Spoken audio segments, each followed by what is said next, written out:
Hello everyone, मेरे YouTube channel पर आप सभी का हार्दिक स्वागत है। आज हम कक्षा 7 का विज्ञान भारती पाठ 3 पदार्थ की संरचना एवं प्रकृति इसके अभ्यास प्रश्न हल करेंगे। आइए शुरुआत करते हैं। इसका पहला क्वेश्चन है, निम्नलिखित प्रश्नों में सही विकल्प को छांटकर अपनी अभ्यास पुस्तिका में लिखिए। का इनमें से किसके अणुओं के बीच अंतर आणविक आकर्षण बल सबसे अधिक होता है? फर्स्ट पानी, सेकेंड बर्फ, थर्ड भाप और फोर्थ ऑक्सीजन। तो ये अंतरा आणविक आकर्षण बल है, ये ठोस में अधिक होता है। बर्फ यहाँ पर ठोस है, तो इसका विकल्प ये जो सेकंड है बर्फ, ये सही होगा। खा धावन सोडा है। First sodium carbonate, second sodium bicarbonate, third sodium hydroxide और फोर्थ है पोटेशियम हाइड्रोक्साइड। तो खा ये धावन सोडा क्या है? इसका ये फर्स्ट पॉइंट सही है, सोडियम कार्बोनेट। सोडियम कार्बोनेट को ही धावन सोडा के नाम से जाना जाता है। गा कैल्शियम हाइड्रोक्साइड का सही सूत्र क्या है? CaOH, Ca2OH, CaOH whole thrice और फोर्थ पॉइंट है CaOH का होल ट्वाइस। तो इसका ये फोर्थ पॉइंट सही होगा, CaOH का होल ट्वाइस। घा इनमें से कौन प्रबल अम्ल है? आ नाइट्रिक अम्ल, बा साइट्रिक अम्ल, सा एसिटिक अम्ल, द टार्टेरिक अम्ल। तो ये प्रबल अम्ल इनमें से जो है ये आ वाला नाइट्रिक अम्ल ये सही है। अंगा इनमें से कौन सूचक इंडिकेटर नहीं है? आ लिटमस लाल लिटमस, बा मिथाइल ऑरेंज, सा फिनोल्फ्थालीन और द एंटासिड।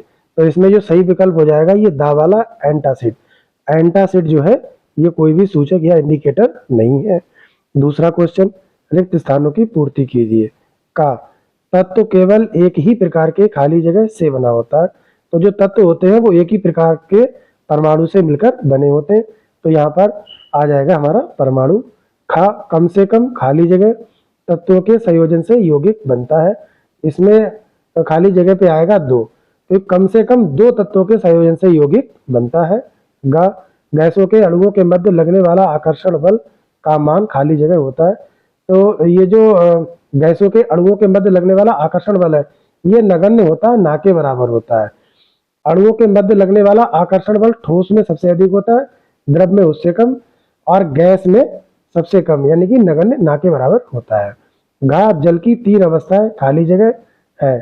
तो जल की तीन अवस्थाएं होती हैं, ठोस, द्रव और गैस। अंगा अम्ल नीले लिटमस को खाली जगह कर देते हैं। तो अम्ल नीले लिटमस को लाल कर देते हैं। क्या भस्म का स्वाद खाली जगह होता है। तो भस्म का स्वाद कैसा होता है? कड़वा व कसैला होता है। छा भस्म पानी में घुलकर खाली जगह बनाते हैं। तो इसमें आ जाएगा क्षार। भस्म पानी में घुलकर क्षार बनाते हैं। जा अम्ल क्षार से क्रिया करके खाली जगह तथा बनाते हैं। तो अम्ल क्षार से क्रिया करके लवण तथा जल बनाते हैं। प्रश्न 3, निम्नलिखित कथनों में सही कथन के सम्मुख सही तथा गलत कथन के सम्मुख गलत का निशान लगाइए। इसमें हमें सही कथन के आगे सही का निशान लगाना है और गलत के आगे गलत का लगाना है। का पदार्थ ठोस, द्रव और गैस तीनों अवस्थाओं में पाए जाते हैं। तो ये विकल्प हमारा हो जाएगा सही। खा तत्व भिन्न भिन्न प्रकार के परमाणुओं से मिलकर बनते हैं। ये कथन हमारा गलत है। गा भिन्न भिन्न पदार्थों के अणुओं के बीच लगने वाले आकर्षण बल का संसंजन बल कहते हैं। तो ये भी हमारा गलत हो जाएगा। घा अणुओं के मध्य रिक्त स्थान को अंतरावकाश कहते हैं। ये भी गलत है। अंगा चांदी एजी का लैटिन नाम अर्जेंटम है। ये कथन हमारा सही है। चा हाइड्रोजन की परमाणुकता 2 है। ये भी सही है। छा रासायनिक अभिक्रियाओं में कुछ नए परमाणु भी जुड़ जाते हैं। ये कथन गलत है, तो इसके आगे गलत का चिन्ह लगा देंगे। फिर प्रश्न आता है 4, निम्नलिखित कथनों में से सही कथन को छांटकर लिखिए। इसमें से जो सही कथन है उन्हें छांटकर लिखना है और गलत कथन को नहीं लिखना है। तो इसमें का अम्लों का स्वाद खट्टा होता है, ये सही कथन है। खा सिरके में टार्टेरिक अम्ल होता है, ये गलत है। सिरके में एसिटिक अम्ल होता है, टार्टेरिक अम्ल नहीं होता है। तो ये वाला कथन हमारा गलत हो जाएगा। गा फिनोल्फ्थालीन का रंग क्षारीय विलयन में गुलाबी हो जाता है, ये कथन भी सही है। गा साबुन में क्षारीय गुण होते हैं, ये कथन हमारा गलत है। अंगा सोडियम हाइड्रोक्साइड एक क्षार है, ये कथन भी सही है। क्या साबुन को कास्टिक सोडा से बना सकते हैं। तो ये कथन भी हमारा सही है। 5वां क्वेश्चन है, निम्नलिखित तत्वों के संकेत लिखिए। यहाँ पर ये तत्वों के नाम लिख के इनके संकेत लिखने हैं। तो हीलियम का संकेत होता है He, आर्गन का Ar, चांदी का Ag, सोडियम का Na, पोटेशियम का K, बेरियम का Ba, क्रोमियम का Cr। यहाँ पे ये ध्यान देना है, जैसे हीलियम है तो H कैपिटल होगा, E स्मॉल होगा, आर्गन में A कैपिटल होगा, R स्मॉल होगा, चांदी में A capital, G small, sodium में N capital, A small, barium में B कैपिटल, A स्मॉल और क्रोमियम में C कैपिटल, R स्मॉल। प्रश्न 6, निम्नलिखित तत्वों के नाम लिखिए। यहाँ पर ये तत्व दे रखे हैं, हमें इनके नाम लिखने हैं।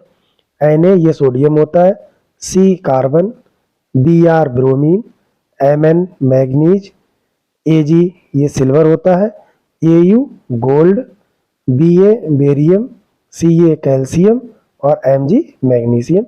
प्रश्न 7, निम्नलिखित यौगिकों में कौन कौन से तत्व सम्मिलित हैं? ये यहाँ पर यौगिक दे रखे हैं और इनमें हमें तत्व बताने हैं। पहला है CaCl2, तो इसमें Ca कैल्शियम और Cl हमारा क्लोरीन है। Al2SO4 का होल थ्राइस, इसमें ये Al एल्युमिनियम है, H सल्फर है और O ऑक्सीजन है। MgO Mg मैग्नीशियम और O ऑक्सीजन है। P2O5 P ये फास्फोरस है, O ऑक्सीजन है। CaCO3 Ca calcium, C carbon और O oxygen. C6H12O6 C carbon, H hydrogen और O ऑक्सीजन। CO2 इसमें C कार्बन है और O ऑक्सीजन है। ये इनमें तत्वों का विवरण। प्रश्न 8, संक्षेप में उत्तर दीजिए का प्रश्न है, एक यौगिक का सूत्र NaOH है, इसमें कौन कौन से तत्व संयोजित है? इसका उत्तर होगा यौगिक NaOH में सोडियम, ऑक्सीजन तथा हाइड्रोजन तत्व संयोजित है। N फॉर सोडियम, ठीक है, N से क्या हो गया, ये सोडियम तत्व है और O ऑक्सीजन, H हाइड्रोजन। प्रश्न खा, ठोस पदार्थ किस प्रकार द्रव एवं गैसों से भिन्न है? इसका उत्तर, ठोस पदार्थ निम्न प्रकार द्रव्य एवं गैसों से भिन्न है। फर्स्ट पॉइंट, ठोस पदार्थों के गुण द्रव एवं गैसों की अपेक्षा अत्यधिक निकट होते हैं। ठोस पदार्थों के जो अणु होते हैं वो द्रव और गैसों की अपेक्षा पास पास होते हैं।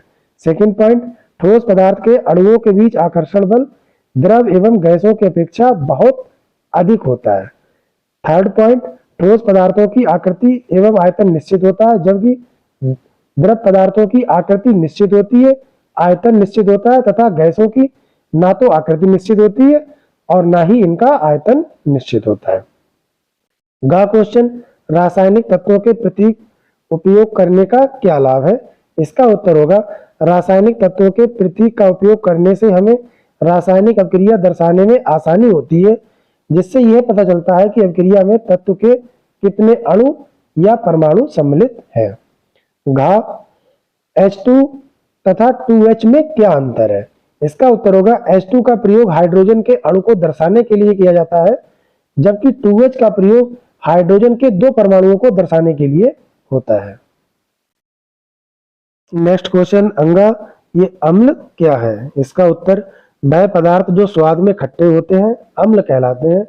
अम्ल वे यौगिक हैं जो कि नंबर 1 पानी में घुलकर H आयन देते हैं, H धनायन देते हैं। सेकंड, नीले लिटमस को लाल कर देते हैं। अम्ल क्या होता है? ये नीले लिटमस को लाल कर देता है। थर्ड पॉइंट, क्षारों से क्रिया करके लवण तथा पानी बनाते हैं, जैसे सल्फ्यूरिक अम्ल H2SO4, हाइड्रोक्लोरिक अम्ल HCl तथा नाइट्रिक अम्ल HNO3 आदि। चार क्वेश्चन, सूचक किसे कहते हैं?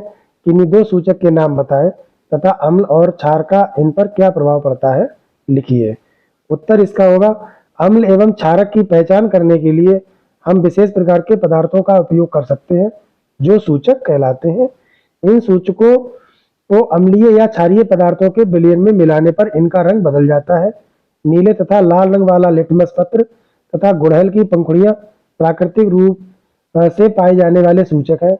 नीला लिटमस पेपर अम्ल में डूबने पर लाल हो जाता है और लाल लिटमस पत्र क्षारक विलयन में डूबने पर नीला हो जाता है। इसी प्रकार गुड़हल की पंखुड़ियां अम्लीय विलयनों का गहरा गुलाबी और क्षारीय विलयनों को हरा कर देती हैं।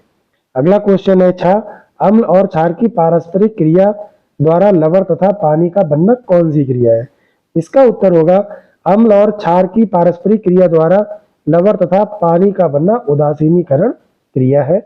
प्रश्न 9, निम्नलिखित में से अम्ल, क्षार एवं लवण को अलग अलग छांटकर लिखना है। तो ये यहाँ पर दे रखे हैं हमें, नींबू का रस, कैल्शियम सल्फेट, नमक, कास्टिक सोडा, सिरका, इमली का रस, भुजा चूना, जिंक ऑक्साइड, मैग्नीशियम क्लोराइड। तो यहाँ पर हम ये ऐसी तालिका बना लेंगे। इसमें अम्ल हमारा हो जाएगा, अम्ल है नींबू का रस, सिरका और इमली का रस। ये कैसे होते हैं? खट्टे होते हैं। क्षार भुजा चूना और जिंक ऑक्साइड, लवण कास्टिक सोडा, कैल्शियम सल्फेट, नमक और मैग्नीशियम क्लोराइड। प्रश्न 10, निम्नलिखित की क्रिया से क्या बनता है? NaOH plus HCl। तो इससे बनता है ये NaCl plus H2O। NaCl sodium chloride और H2O यानी कि जल। खा NaCl, Na प्लस Cl, इससे बनता है NaCl यानी कि सोडियम क्लोराइड। अगर ये वीडियो आपको मेरी अच्छी लगी हो, उपयोगी लगी हो, तो कृपया चैनल को लाइक करें, सब्सक्राइब करें। Thank you.